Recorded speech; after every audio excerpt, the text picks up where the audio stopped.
I didn't feel like I needed to go to the gym anymore as much or run as much because I was a runner too. And it helped to move intensity and energy through the body. And then what I noticed, what I loved about it was how it really calmed me down. And the yoga that I had done previously in India, yes, it was the same poses, but it was done in such a different way. And I remember my body never sort of warmed up in the same way as it did through the vinyasa practice. And that's really when I became hooked, if you will, on yoga.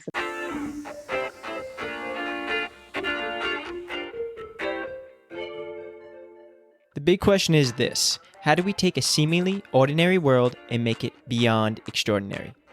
In yoga, there is so much more than meets the eye, and it's not just the things we do on our yoga mats that make the biggest difference. That is the question, and this podcast will give you the answer. My name is Austin Bitsis, and welcome to Life as a Secret Yogi.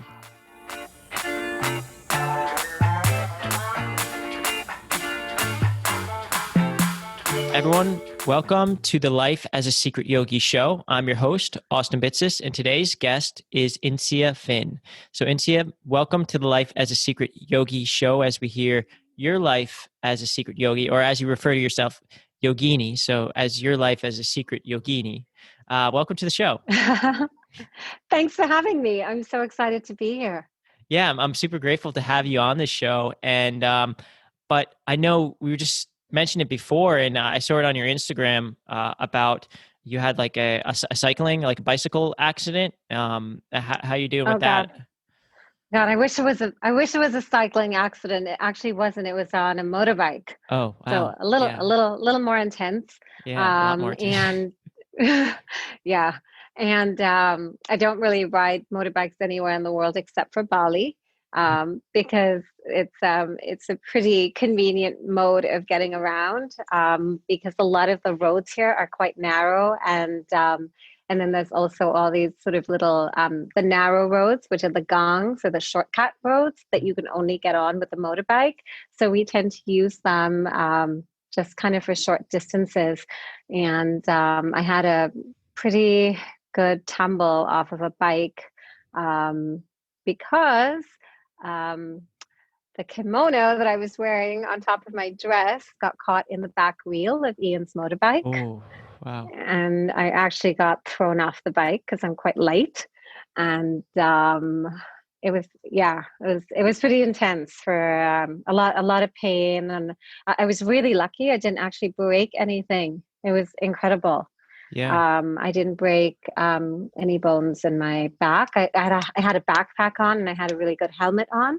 So apart from the whiplash, my back and everything seemed for the most part okay. But I have still a lot of bruising on my knees and my feet.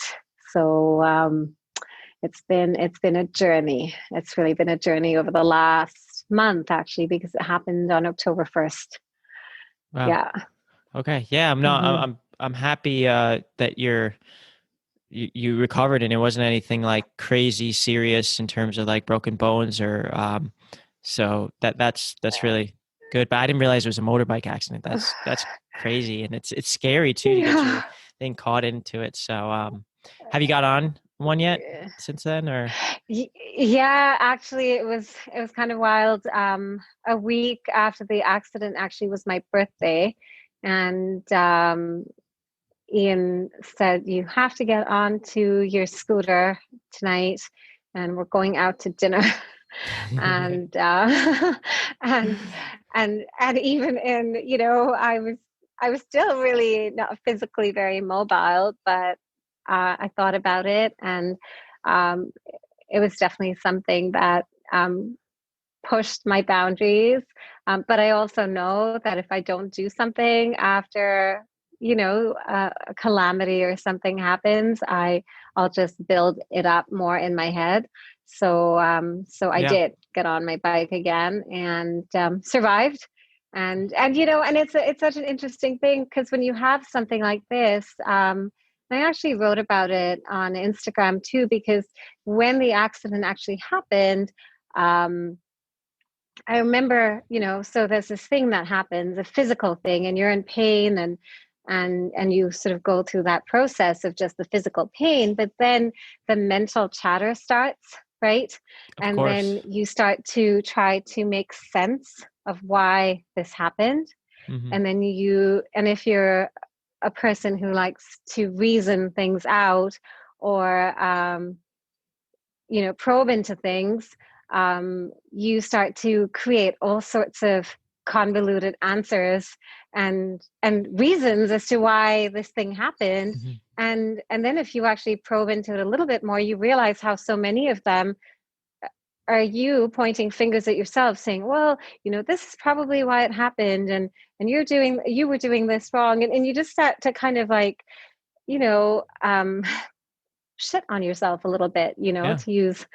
And then I started to notice myself doing that in my head, and I went, there is, it's nothing cosmic, it's nothing, yes, things didn't go that day as they normally might have. I went down a different path than I might have normally, but this is just an outcome, and there's no karmic reason why this happened. It's just something that happened, and I need to stop that mental chatter so that my body can start to heal, you Yeah. know? And I just remember really kind of feeling that, because I had so much time. All of a sudden, I was on the couch. I wasn't able to do a whole lot. And, I wasn't doing a yoga practice or anything. And for me, yoga and meditation are so intrinsically linked, because the yoga helps to clear things out so my head isn't so full of stuff. But now all of a sudden my head was full of stuff, and all I had was time and space, and the the desire, and then the recognition that this was going on, and I had to move it out of me, you Yeah. know. Good for you. Good for you Yeah. for getting back on there and kind of peeling away those layers of the mind to kind of get down and because I know for so many people, including myself, I during high school I got into a car accident. Luckily, I was okay, but I fell asleep at the wheel. I was training to become a ocean lifeguard, and the water was really, really cold, and so I was blasting the heat to get to, and I was driving to my next job, which was also a Well, lifeguard job, and so I had hypothermia before, but I had to jump in my car. Normally, because the water's really cold, you practice you do the training in early May when the water's still in the 50s. And I'm a wow. skinny guy, so I get cold really easily. But like mentally, I'm able to just kind of put that to the side and just get the test done, the training done. And I was blasting the heat, and I fell asleep at the wheel. And I know, like when I was driving around, like I was pretty like frightened. Like it took me some time. So like, good for you for kind of getting right back on it. Like, yeah. So and everyone listening to right now, they could probably resonate. But before we kind of dive into that and unpack that a little bit further, I just want to introduce yourself. So for everyone who doesn't know Insiya, she is a yoga, Ayurveda, and overall wellness expert. She grew up in Bombay, India, with yoga and Ayurveda being a staple of that really shaped her life. And she founded her company, Yogu. Is that how you say it? Y- Yogu?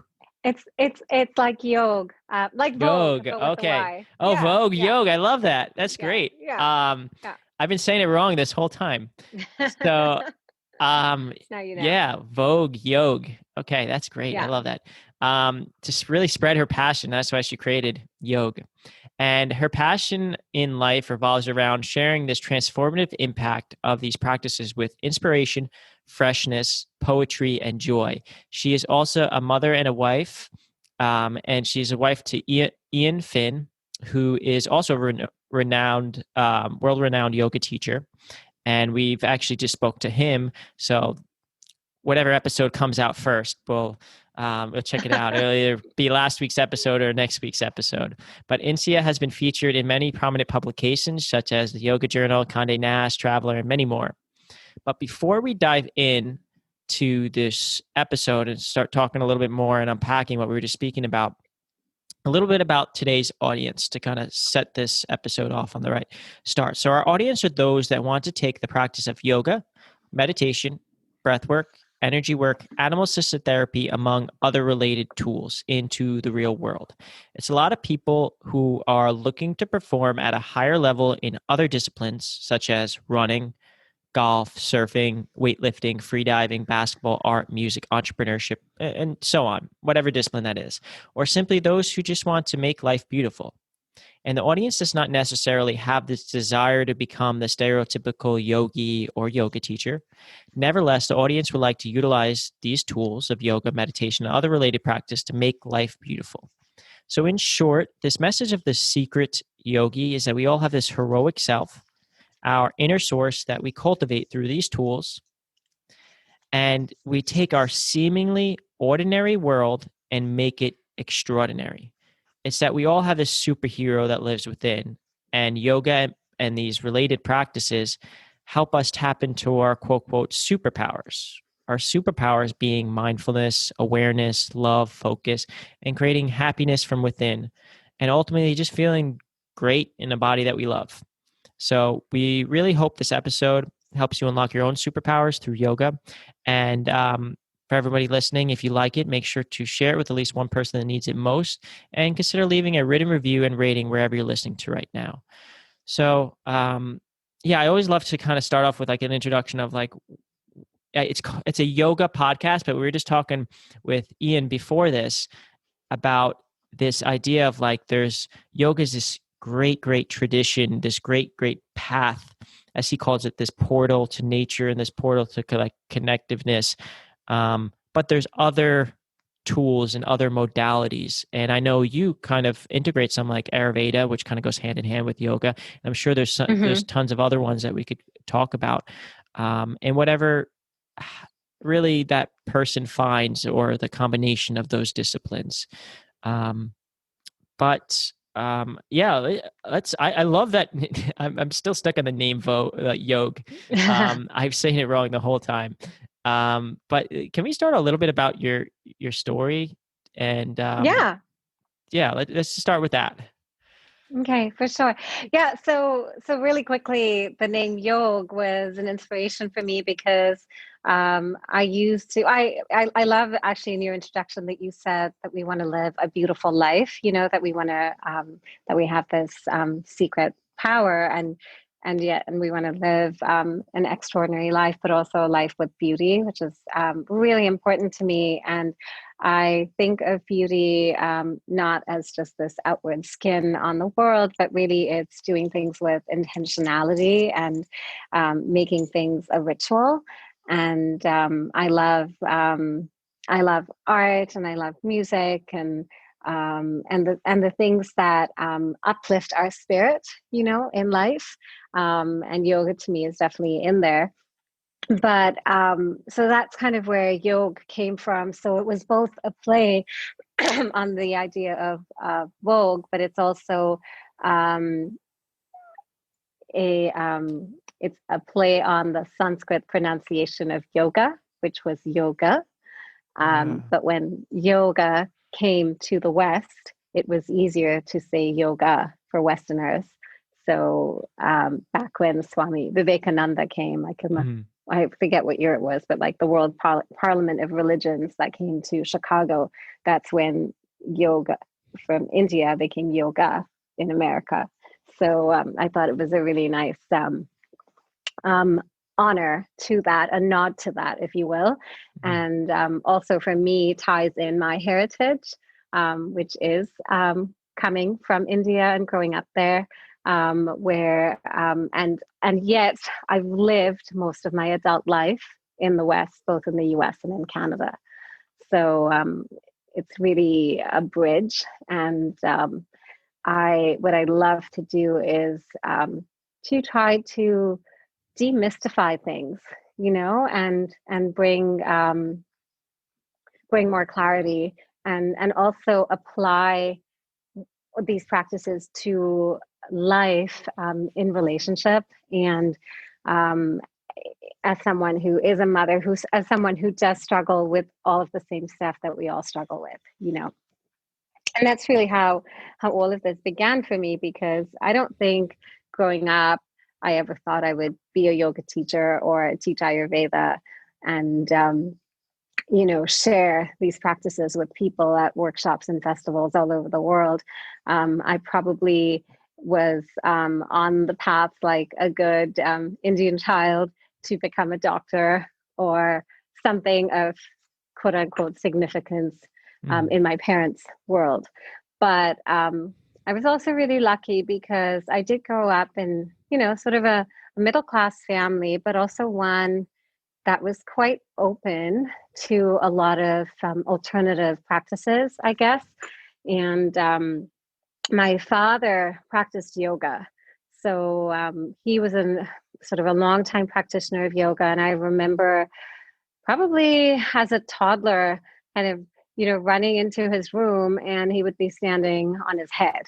And, God, what are you doing? and yeah, exactly.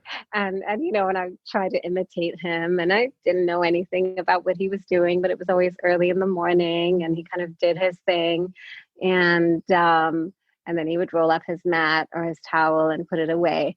And the other part or the other things that sort of influenced my life too, growing up, were the fact that my mother prepared and cooked almost everything we ate from scratch in the house. And if we were sick, she usually went to the kitchen and concocted a remedy of some sort. So I drank a lot of golden milk when I was a kid because it wasn't a trendy latte. It was just what you had whenever you were sick, you had turmeric. And it was usually either in water or in milk. And yes, it was well spiced with cardamom and cinnamon and generally tasted palatable. But sounds but nice. I didn't. Yeah, That's why it's exactly. like $8 here in the States. Exactly. For a little 8-ounce cup. Yeah. Yeah. And I didn't really think so much about this. I didn't really understand that, I grew up on this food that was mostly unprocessed and really wholesome. I didn't think there was anything significant in the fact that we ate seasonally. You only ate mangoes in the summer during mango season, and there was sort of a big lead up. My father would go and get the mangoes that came in May, and then the ones that came towards the end of May, and you were waiting for this special fruit and you ate it in a particular way and you really honored it. Or we wouldn't eat there was a special kind of a young garlic, which sounds so weird, but you wouldn't eat that any other time of the year except for the winter. And again, I just thought this was normal. But it wasn't until I was 16 and I moved to to the US, my first visit there as an exchange student, and I lived with 4 families in a small town in Iowa. Big shift. Yeah, big shift from a really big cosmopolitan city to a small town in Iowa that was a farming town. And I remember the first host family, took me shopping to help grocery shop, I think. And they thought, it would be interesting for me to go to the grocery store. And the mom picked out fish. And I had never eaten frozen fish in my life. And she picked out, it was like fish fillets or something. Yeah. And then, she served them for dinner that night. I remember taking a bite and I actually just wanted to kind of spit the food out, but I didn't because I was too polite. And I just thought to myself, this doesn't taste like food. This tastes like cardboard. And so that was kind of that first awakening for me of, oh, there's something in this. I haven't eaten food like this in my entire life. And when I eat food like this, I don't know what it tastes like. And I started to have a few sort of tummy upsets and things that year. I remember even now. And there were so many things that were so shocking to my system. And it wasn't until that year really that I realized how lucky I had been and what a gift it was to sort of grow up with this idea that, you do need to eat food that is seasonal, that is appropriate to the climate, that is, and you eat in a disciplined way, and you eat certain foods at night and certain foods at lunch and certain foods at breakfast, because none of that existed in the US. And later, when I came back for university in the States, it was even more apparent, because the culture of America is really about what I call a false freedom. It's this idea that you can do whatever you want and get whatever you want whenever you want it, and you can order something from that corner store, from 7-Eleven, online, and you sort of have this instant gratification. And it doesn't matter if strawberries are not growing in the middle of winter, you can still get them. Or if you want, a pizza in the middle of the night, it's obviously very easy to get that. And much later, when I started to study Ayurveda more, more holistically, and sort of dived in deeper into it, it was so interesting to see how Ayurveda is really the science, or this art of living in balance and in harmony with whatever nature provides, and how real, true freedom offers you that. It's not just this idea of doing whatever you want with no thought and with no understanding of the effects of the action on yourself. Yeah, definitely. And it's funny that you said that. It's like this instant gratification, this false freedom, and like getting strawberries in the springtime or the middle of the winter when they're totally out of season, and you live in the Northeast or wherever. It's funny because it's like when I go to Whole Foods, or when I used to actually shop at Whole Foods, I haven't been there in a while, but it's like everyone knows it for its like what does it get that nickname, whole paycheck or something? It's like super expensive. Yeah. But the thing is, when I used to go more frequently, when there was a Whole Foods by me, if you shopped in season, actually it wasn't expensive at all. Exactly. And that's what I started to realize. Like, one, shop in season, and two, avoid any packaged goods, because the packaged goods are, or like certain packaged goods, and what are kind of manufactured, and that's kind of why they have such a high price tag. But if you just shop in season, it's like, it's really not expensive at all. And I think just going over and over again, I became aware of that. But I love this idea of like living in balance and harmony through Ayurveda, and getting like everything nature provides.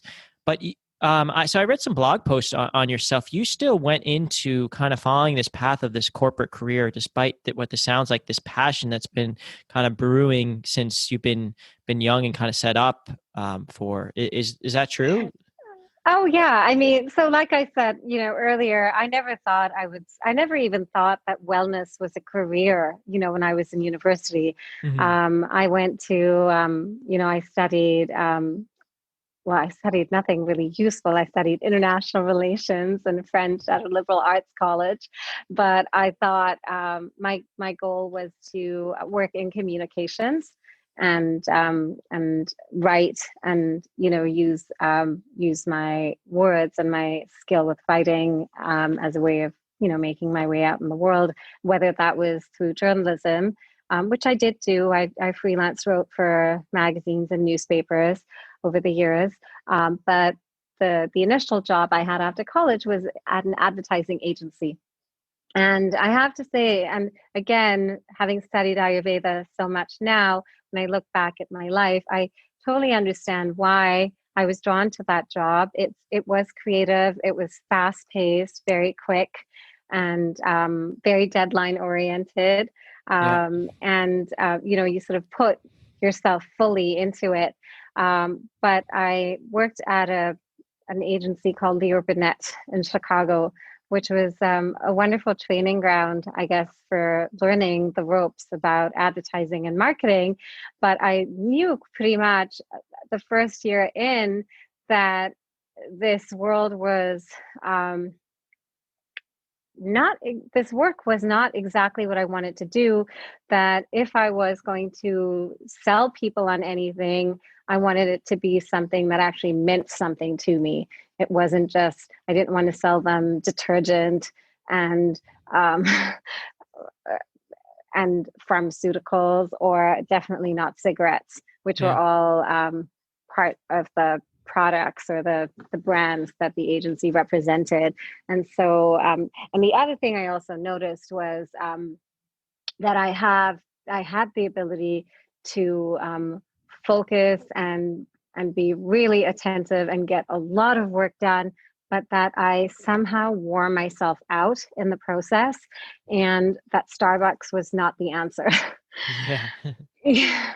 And when I started to notice what I was eating and what I ate when I was in a rush, when I was always trying to, make a meeting and do this and fly here and go there, and how I never had time, and how I could still, go running, but again, forget about eating. It was pretty obvious that I would fall sick quite often. Yeah. And when I quit my job actually there after 2 years of working at the agency, right around when September 11th happened. And I actually went back to India that year, and I lived with my parents and sort of pared everything down. So, I'd gone to a really great university. I'd had a wonderful job offer, and I worked in this fast-paced world, and I knew that it wasn't exactly what I wanted, and I just felt intuitively that I needed something that was more grounding. And I knew I was asking questions, but I was also really, really not sure of what I was doing, because it was kind of the first time in my life that I did something without a plan, and I felt a bit like a failure, kind of going back home, Mm-hmm. and again, I sort of had a plan. I was like, no, I'm going to go to grad school. I'm going to work on that, and I'm going to save money by living with my parents for a year or half a year. And I also lined up a job at a newspaper in India. Mm-hmm. But what I was earning was significantly less Yeah. versus what I was making in the US. So I Of had course. to kind of simplify life again. And that was when I started reconnecting with cooking and learning about food again from my mother. So it was a really interesting year going back home, and just again being immersed in India, and then seeing how life in India was also changing. It was becoming more fast paced, more modern. People were kind of losing the old ways of doing things in the urge for convenience. Um, and so you could kind of see how things were really shifting. And that year was an interesting year on so many fronts. But I knew that I wasn't sure if living in India was really where I wanted to be at the time. And long story short, I ended up in Vancouver, Canada, because I had the residency paperwork, as my family was planning to migrate to Canada Okay. years ago when, yeah, and that's a whole other story. We won't even get into that, but I'm Canadian. I could be yeah. Canadian citizen too. My dad's Canadian, so Oh, really? I resonate Yeah. with So my that. parents It's actually great, never of course. my parents never migrated to Canada, but I did, and my brother did. And I ended up in Vancouver, and found a job in marketing for an essential oil company that Cool. was all about natural health, called Sage, and then Oh, I love sage, Lululemon. actually. Yeah. Oh, you know Sage? Yeah. Okay. We have tons of the essential oils. Oh, cool. Yeah. Yeah. So I ended up getting a job with Sage and then with Lululemon in their Cool. early days. And then I ended up staying on at Lululemon. And that was a really interesting transition, because it sort of gave me this world where I could, again, market something with meaning and something that I actually believed in. I wanted people to be healthy. I wanted people to move. I wanted people to access the gift of yoga. And one of the things that Lululemon does that I think is great is it really, as a company, the culture really encouraged you to pursue your dreams and your goals. And somewhere along the way, there was this little seed inside of me that said, you need to be out there teaching. You need to be out there sharing work, and you don't need to be sitting behind a desk. And that was it started by me just teaching our colleagues in the office yoga classes, and then when I kind of got onto the path of studying Ayurveda, eventually it took me down that road. Yeah, it's funny how things work out, and they work out. You always kind of find your true path and your interest from like years ago. And it's funny too that you mentioned advertising, because for a couple of years I worked at a really large advertising agency as well. And but you did mention, in looking at the optimistic viewpoint, it's like you learn these valuable skill sets to kind of be that light rather than like kind of advertise, because advertising could be such a great thing. Marketing could be such a great thing if used for the right product or service or message, Yes. or it could Yes. be the wrong thing. And I kind of realized the power of that, because I mean, we mentioned like you get a degree in something and then you end up doing something totally different. Like I got a degree in biochem and in corporate finance, well, equity analysis Well, actually, so different than corporate finance, but I ended up going into corporate finance, and then I ended up starting a company, e-commerce company, and that kind of opened my doors up to marketing. I was like, I'm not going to go back to school. Let me just, when I sold that, I was like, I want to learn from marketing agency. But it was like, it's fast paced, it's demanding. You're like, why am I even doing this? Like, does it resonate with my values? For a lot of people don't think about that, but I think it's really important. Like, does the work you're doing serve the message that you're trying to put out there in the world, and being that light rather than like it's fighting like this light against this darkness. And you mentioned, I was taking some notes while you're speaking, like Starbucks is not the answer. It's like when you're working 12 hours a day and you're tired, and then it's like you're burning the candles at both ends. It's just like there has to be another way. And in yoga, for me, it's like eating right, exercising, de-stressing, and even something that yeah. could be good, and something we spoke about, Ian and I spoke about just before this, is like CrossFit. Like I love CrossFit, and like HIIT workouts and like Barry's boot camp and all those. But when you're burning the candle at both ends, it's like something that was originally meant to be good can be detrimental. Like there's a point of like a law of diminishing returns. There's a point where good stress becomes bad stress. It's almost like when you're like I'm a runner, so it's like when you're overtraining, and what that Yes. run that was Yeah. supposed to be a good run, well, Yeah. you did a little too much, and now you're getting sick. You're getting Yeah. outwardly illness. Yes. And Yes. yeah, so I guess well, I'll give you a chance, like if you had something to say about that. Otherwise, we're gonna ask you about kind of Vogue, the new Vogue Yogue. That's how I picture it. That's gonna be like the headline of this episode. Awesome. I love it. Well, I was just going to mention it's interesting. So, I I started doing yoga when I was a teenager in India, just at home with a teacher who came and taught me pranayama, like the super like mellow like breathing techniques, mostly to help with my respiratory system because I used to get a lot of sinus infections as a child.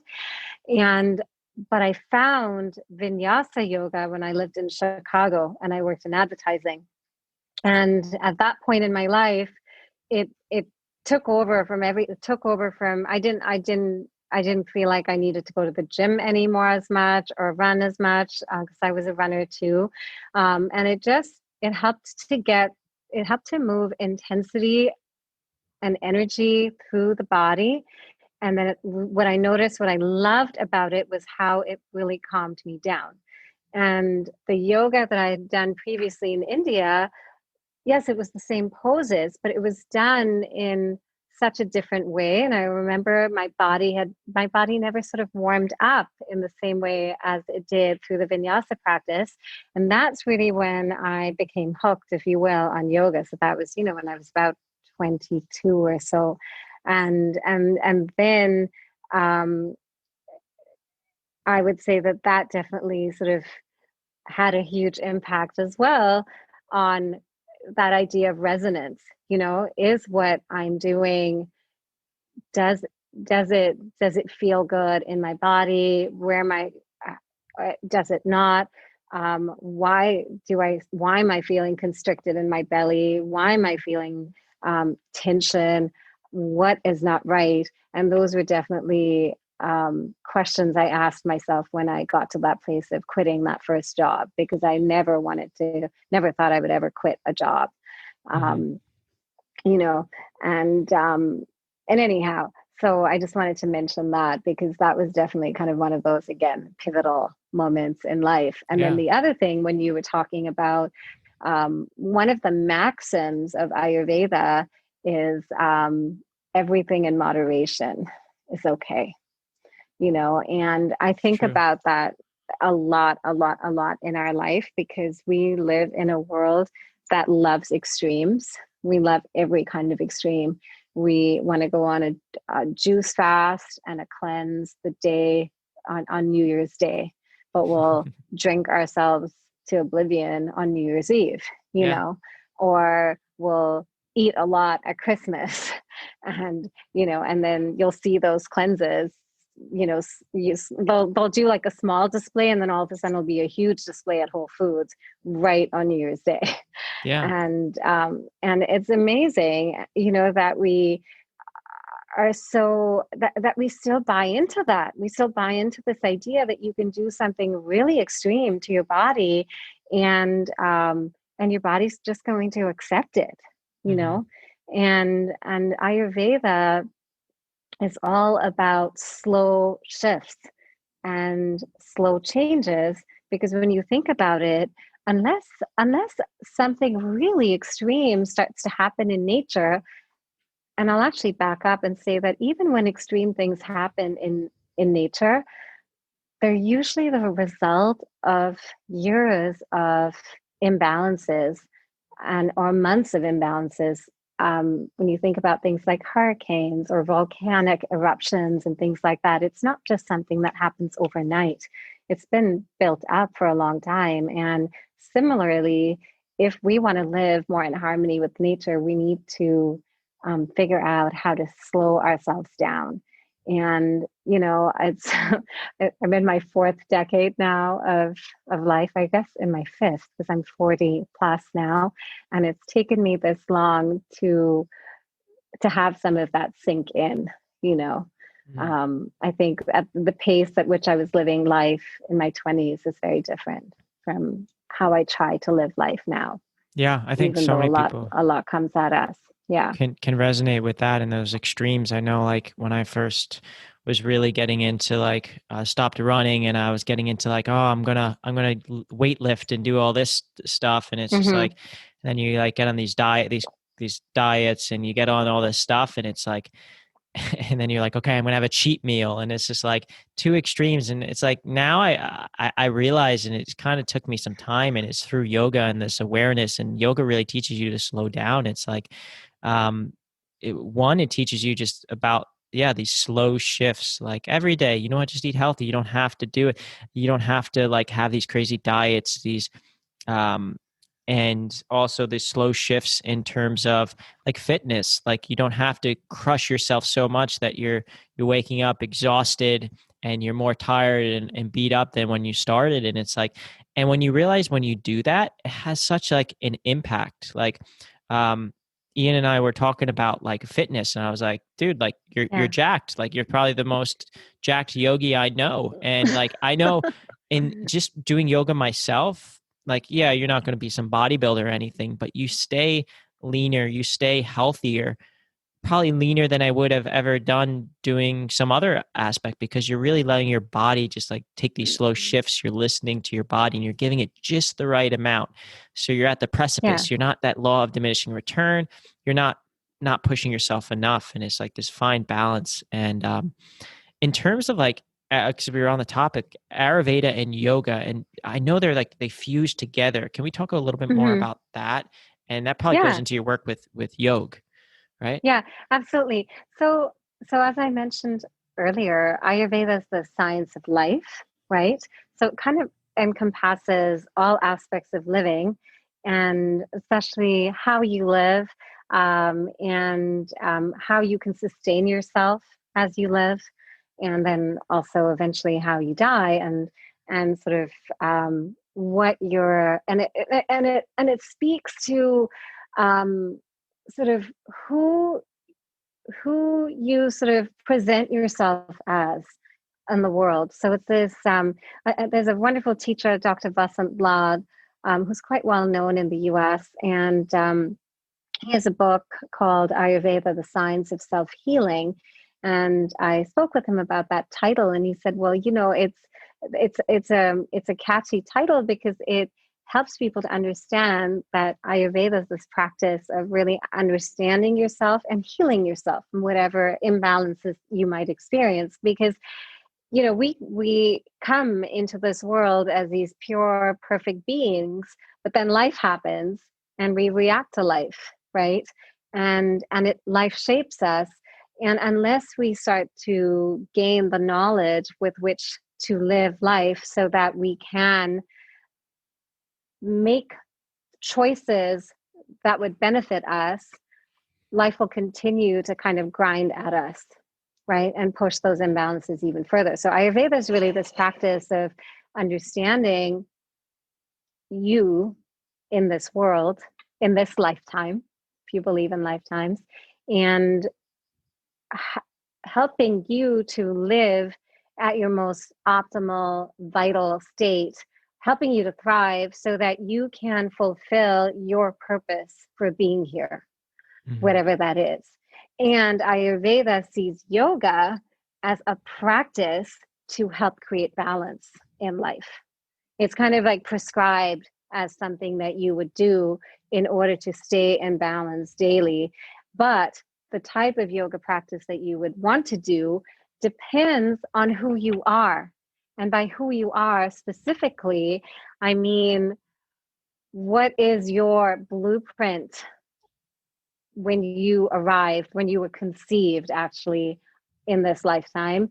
And what that blueprint is a map of what we call, in Ayurvedic terminology, the doshas, which you've probably heard of. Have you heard of Vata, Pitta, and Kapha? Yep. Yeah. Okay. So there's this belief that the elements exist in the universe, the five great elements, and they also exist in us as these bioenergies, which are called the doshas.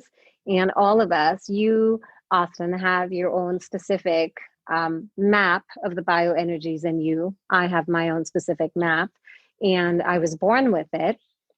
But I born with my map, and so were you. You were born with your map, and that map impacts how we kind of do everything in life. It impacts how foods will impact me, how I react to situations. It'll probably even impact the work I choose to do or you choose to do. So it's really important to get to know that aspect of yourself, and then to also work with it so that you can help to keep it in balance. So that if you are somebody who's born with a lot of, say, the Vata dosha, which is the air and ether kind of element, which is the lightest parts of you, chances are that you might be very spontaneous, very creative. You might be thin-boned, sort of more lean. Chances are that you might like to move really fast and run a lot. But if you continue to do those things, you'll wear yourself out faster. Yeah. So what you actually need to do is to do the opposite. So your yoga practice could probably be, if that was you as a hypothetical person. It sounds a little bit like me. I Throw was myself into the ground, like literally and physically. Yeah. I was just picking up on a couple of things that you were saying. But chances are you would need more nourishment and more grounding.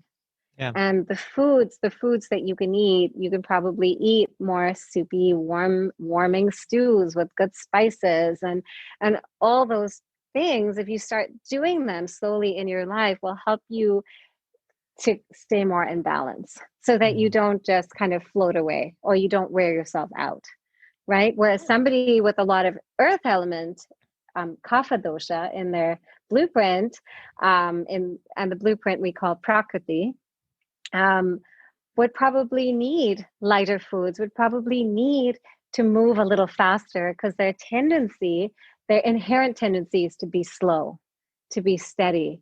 And so it's always those, and this is what I really try to do with yoga as well, is to look at life sort of on the spectrum of, here are these sort of endpoints and here's balance. And I'm also a Libra, by the way, so I love this idea of balance. and, but balance is not a static thing. There are probably times in your life when you do want to be spontaneous and you do want to be carried away a little bit by that kind of creative energy.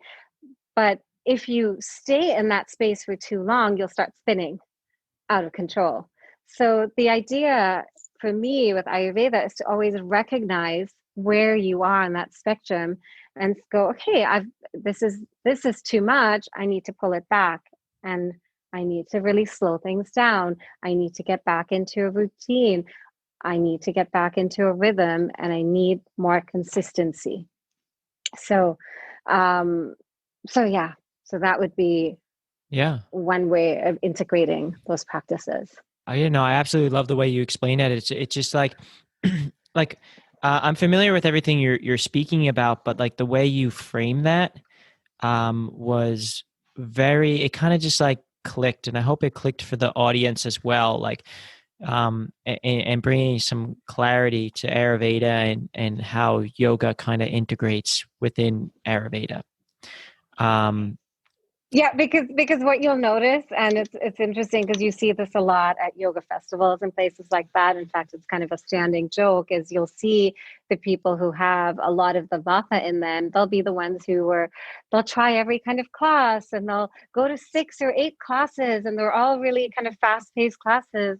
And the people with more, pitta or fire in them will go to the really competitive things and the HIIT workouts, and they'll push themselves. And the people with a lot of the kapha dosha and the earth element are the ones who will go to the restorative classes and the yin classes, and they'll go to the lectures, and you'll see them eating some cake and the carrot cake and all the vegan treats. And so it's this really interesting thing when you start to look at behavior and patterns, and again, kind of remove yourself. If you can just for a moment remove yourself from yourself and kind of just watch from a distance and go, okay, what's going on?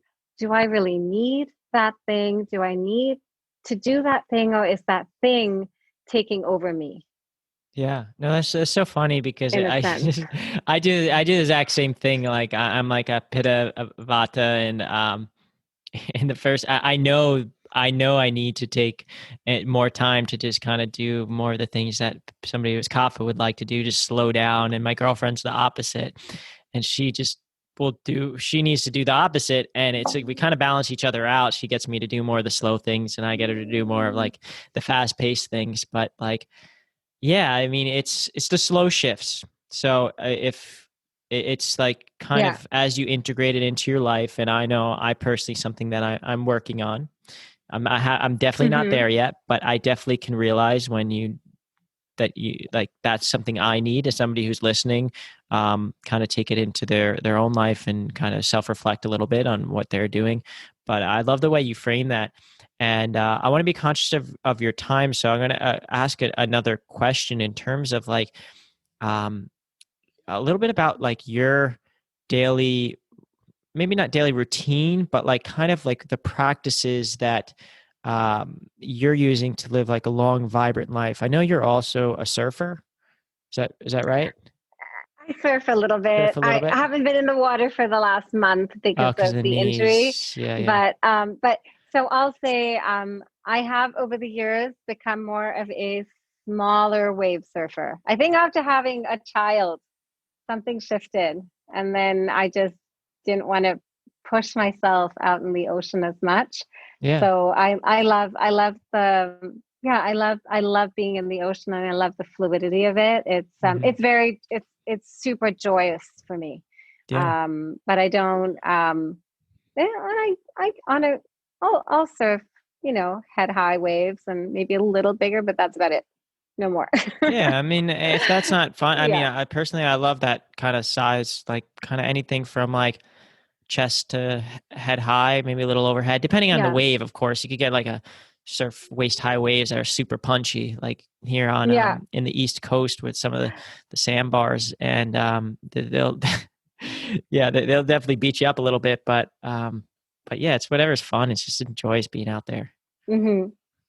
Totally. Yeah, I have a Uh, new board actually that I need to try out. So I'm excited to get out Cool. there again. Yeah. No, definitely get back in. Yeah. I was just telling Ian that I haven't been out there in a little while, just because with my I pit of Vada, I work a lot. I'm at my desk for at least 12 plus hours a day. I've been taking off the afternoons just because. So I still work in advertising. Well, I do like analytics, paid media. I do some consulting. I teach yoga. Um, and just stay busy. Yeah. But in terms of surfing, that kind of doesn't leave. You gotta kind of be Yeah, you reactive to need what so the much waves are, unless you time. live on the beach. Yeah. So Yeah. hopefully soon I'll live on the beach. But I know. So you got you guys adopted a dog, and Yes. everybody on the show that has a dog, I love to ask this question. So, what are the yogic lessons we can learn from our canine sidekicks or canine family members? Um, yeah, so let's leave it Oh at my that. God. Well, I wish I could show everyone a picture of her, but she is actually laying right here beside me on a mat. Yeah, she's Yeah, I got she's my cat she's fast dog's asleep. right there. Yeah. Yeah. She's fast asleep. It's so interesting because again, I was thinking about, all those studies about how people with pets and with animals are happier and live longer and I was actually reading that during the COVID lockdowns, a lot of dogs and cats were adopted from shelters, which Hmm. I think is so beautiful. And it's so beautiful to see how much we crave that companionship, Yeah. And I had this moment a couple of weeks ago with Dingo, that's our dog, um, where I was, in my head trying to figure out a bunch of problems, solve some problems and on my phone or computer or something. And then I just saw her there and she was just looking at me and she wanted attention. And I sat down and sat down beside her and just, put everything away and just stroked her fur. And she has this little soft patch on the top of her head that's really soft when you stroke it the wrong way. I don't Oh know if yeah. all dogs are like that. I don't And know. it's just I like, don't it just like makes you melt, And I had this moment of thinking, like, this is the gift, in owning a dog or a cat, or a pet, they're like babies. They just demand your full presence. And you have to give it to them. And we and yeah. when and you think you're stopping everything and oh you're this, busy person with all of these important things to do. And here's this creature who just looks at you with their eyes and there's just no filter. Yeah. And you melt, and I think to me, that's really the gift of owning a dog. And the other part is routine Oh and yeah. rhythm, That's a good right? point. The fact that you are forced to take them for a walk in the morning and the evening, Hmm. and routine is key to living a healthy, good life, especially Ayurvedically. You asked me that question, what is kind of like not your daily routine, but what are your practices? Well, my hope is that for anyone listening, that you might be able to make some of these practices into a daily routine because that is the only way they'll actually have any effect. Hmm. Yeah, no, I think it's great, and they're like this. Even plants. I mean, especially living in a city, in an apartment building like myself. They're kind of like these portals to nature, and they help you Mm-hmm. reconnect. They help you stay present. They help you just have fun. Like my cat plays Mm-hmm. fetch. Like whenever he wants to play with me, he drops he's crazy for Post-it notes. So you roll up like 3 or 4 Post-it notes in a ball and you throw it, and he'll just play fetch all day long. And whenever he wants to play, he'll drop it at your feet or he'll drop it in your lap. He's like a dog. And yeah, I never wanted. Well, it's not that I didn't want a cat. I love all animals. I've pretty much had every single animal growing up. Um, Really? Wow. and yeah, no, that was actually my first. Not to go off on a tangent, but that was actually my first business growing up.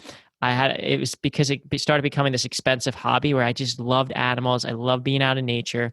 I hated anything to do with like the computer or anything, which is funny because that's what I do now. But it's so I had like all these snakes, these reptiles, these amphibians, arachnids, all these things.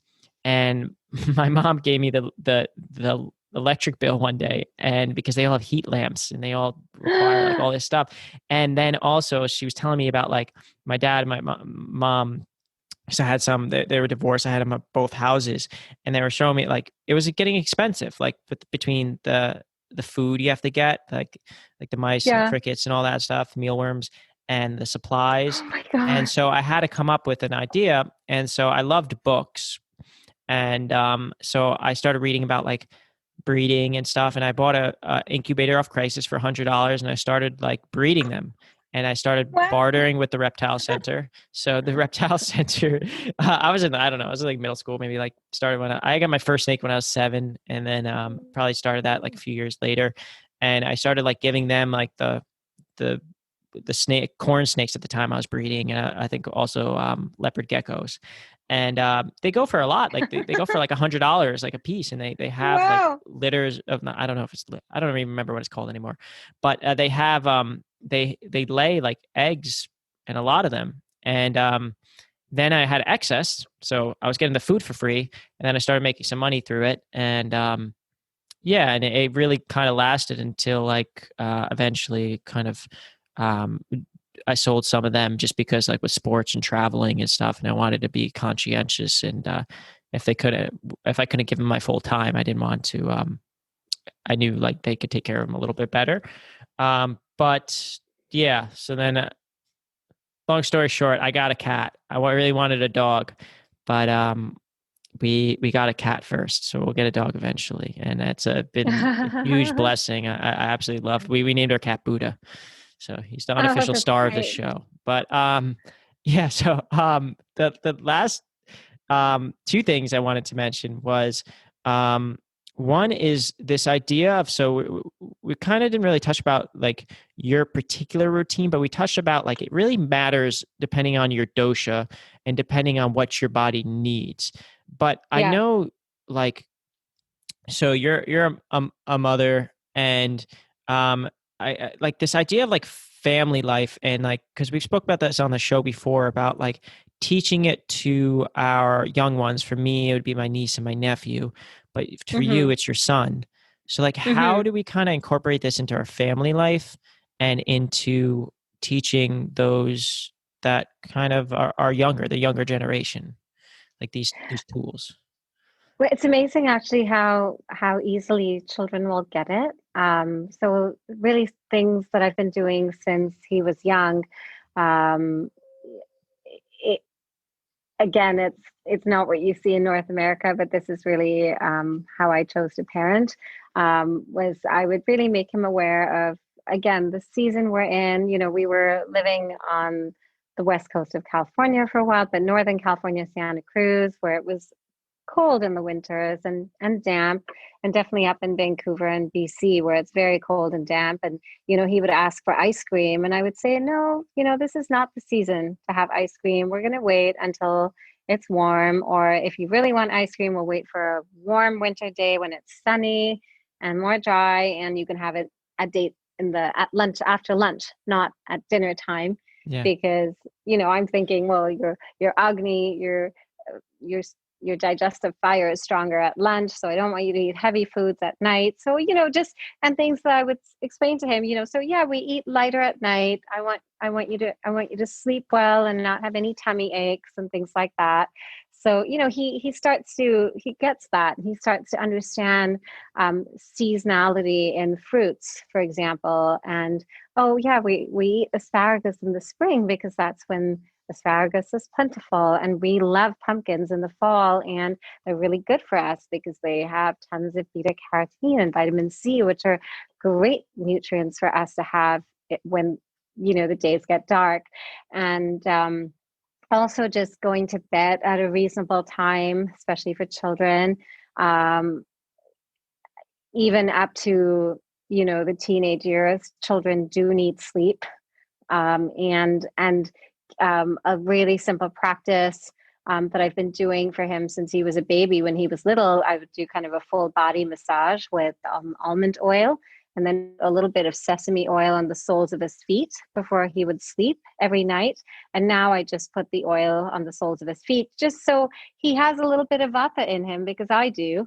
And he's a light sleeper and I want him to sleep well. So I put sesame oil on the soles of his feet, and I noticed that it helps him, and so things like that. And I think just as a family, we try to, eat dinner together, and we generally eat a lighter meal at night, and lunch. I kind of joke actually with our son. He's a lot like my dad, who likes warm lunches. So he fusses if I give him a cold lunch, even at school. So what I started doing when I couldn't really send always a warm lunch to school is the minute he would get home before an activity, I would feed him something warm and sustaining, and then send him off. And then one other thing for kids that I think is super important to mention, again, in North America, a lot of parents feed their children milk along with a meal, and cold milk straight out of the fridge. Milk is seen as a whole food in Ayurveda. I'm talking about cow milk here. And it's really filling. And if you're going to drink milk with your meal, I know people think, oh, it's great for kids, for, helps them to grow and has lots of calories. But it really kind of, it's like dousing also cold water on the Agni, so it doesn't help a child's digestion. So my recommendation, what I always do with my son, is I give him a cup of warm milk. He actually does like cow milk, and we sourced raw milk, and we found kind of a very almost an unpasteurized milk here in Bali. It's almost raw, lightly pasteurized, and he has that just at 4:00 in the afternoon after school, and he has it alone without anything else. And then maybe, 15 minutes later, I'll give him something else if he's still hungry. But ideally, milk for children should be had alone, and that's a big one. And the quality of the food. Well, I'm sorry to interrupt your dinner, your family dinners tonight, because no, it's all good. It's night there. So everyone listening, there, Insiya is over in Bali, and we interviewed Eoin first, and then Insiya now. So I had the pleasure of interviewing them both, but it was 5:30 my time, so 13 hours difference because of daylight savings, and it was 6:30 their time. So, but no, I'm super grateful for your time, and everything you're speaking about is like fascinating. I'm sure a lot of people would love to kind of find out more about yourself and possibly work with yourself. Like, where's the best place that people could find you, what you're working on, and maybe what are you working on next? For sure. So the easiest place to find me is on Instagram or my website, and everything's Yogue. So the website is www.yogue.ca for Canada. I didn't get yogue.com. And it's at Yogue8 on Instagram. And I am currently working on a cookbook. And so it's not just going to be food recipes, but also rituals and recipes for life, if you will, for bringing more Ayurveda into your life. And I am also working on some online programs to teach and share more Ayurveda. Cool. That's beautiful. Yeah, Yeah. no, that's awesome. I know. Eoin mentioned he's working on a book too, so I'm super excited. And I love learning more about Ayurveda because I think, including myself, so many people just know what kind of like scrapes the surface, and it just goes so deep. Yeah. So it's super interesting. But no, it was an absolute pleasure speaking with you today. Everyone, definitely check out Vogue.ca. You mentioned. Yeah. I'm sure Vogue Yogue.ca with a actually. Y. Yeah, Yogue. I'm saying Vogue. Vogue. Yogue. Yeah, no, I'm sure Vogue actually owns Yogue. They probably maybe it redirects. They might redirect it to their website. But no, I Yeah, you love the never name. know. Definitely check out Insiya. And for everyone listening right now, I want to thank everyone for listening to this conversation.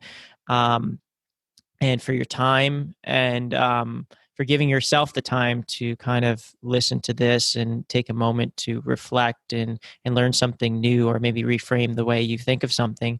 If you're enjoying this show, consider leaving a written review and rating on Apple Podcasts, wherever you're listening to right now. Every review goes a really long way in supporting this show. And also, even consider signing up to our newsletter at www.secretyogisociety.com. We just put up a new website. So I love any questions, any feedback, any recommendations on anything that you might have. We'll make sure to feature it on a future episode. And it's been an absolute pleasure, Insiya, speaking with you today. You're a very genuine, authentic person, and I'm grateful for the time you gave me today. You're so welcome. It was a pleasure to speak with you as well. And I love sharing this work, and it's always great to get awesome questions. So thank you for that.